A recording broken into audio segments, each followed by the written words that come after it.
ज्येष्ठ निर्माते आणि दिग्दर्शक श्याम बेनेगल यांचं वयाच्या 90व्या वर्षी निधन झालंय.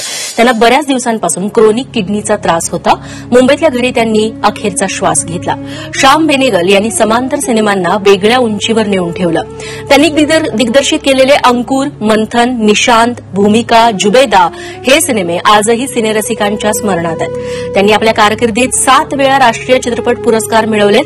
त्यांनी फक्त सिनेमाच बनवले नाहीत तर शबाना आझमी, नसीरुद्दीन शहा, ओम पुरी, स्मिता पाटील यासारख्या कलाकारांना देखील घडवलंय. श्याम बेनेगल यांना आजवर पद्मश्री आणि पद्मभूषण या पुरस्कारांनीही गौरवण्यात आलंय.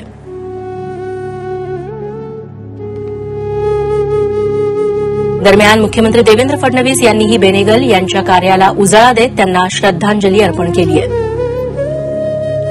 आपल्या सर्वांकरता अतिशय दुःखद अशा प्रकारचा विषय आहे की सुप्रसिद्ध दिग्दर्शक श्याम बेनेगलजी यांचं नुकतंच निधन झालं.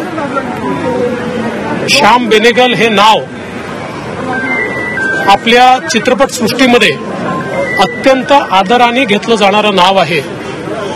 समांतर सिनेमा हा विषय त्यांच्यामुळे उदयास आला आणि ज्या प्रकारची क्रिएटिव्हिटी ही त्यांनी आपल्या सिनेमाच्या माध्यमातून आणली, मला असं वाटतं की त्यामुळेच त्यांचं नाव हे अजरामर झालेलं आहे.